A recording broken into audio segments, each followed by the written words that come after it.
So this is a thing. I don't know about you, but I know a handful of people that exclusively limit their interests to only modern media. Regardless of genre, they will refuse to watch, listen, or be a part of anything that wasn't made in the past 10 or 20 years. Anything else? No, not interested. I'll start by saying that I get it. I really do. You can only listen to so much Tom Petty or The Police before you want something newer, more experimental, and with about 40 or 50 bass drops. And with the rapid production of movies and TV, how can we waste our time watching old media when we have to catch up on all this new media to seem cool and current to the people around us? Hey, Ted, did you watch the new Breaking Bad last night? Yes, I'm actually just about to watch that one. I just need to watch through the entire series of Lost. I have about only 800 episodes of Doctor Who left, and then I'm gonna watch that one.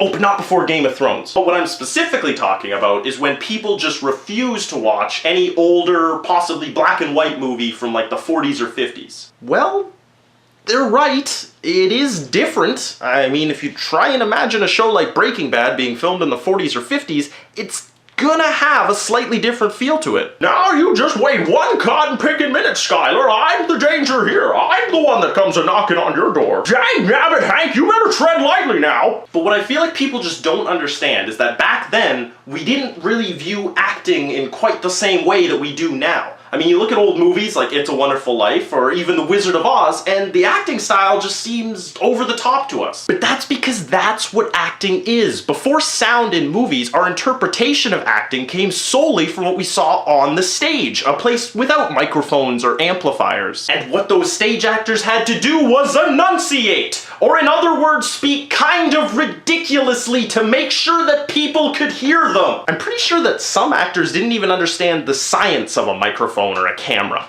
They were just told to do the same thing you do on the stage, but in front of this weird magic box that sees what you do in front of it and puts it on this other weird magic box for people to watch it. Even putting aside the concept of enunciation, back then it didn't really make a whole lot of sense to act normal. Whether it's on the stage or on the screen, everybody kind of agreed that why would we want to spend money to watch people act like people?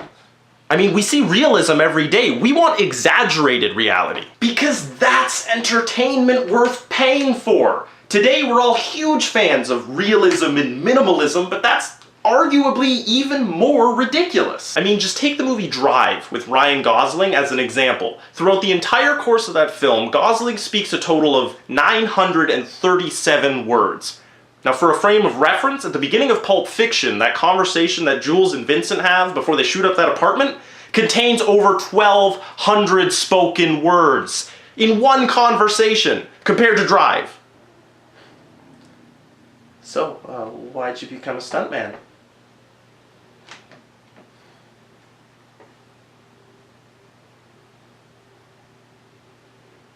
I don't know.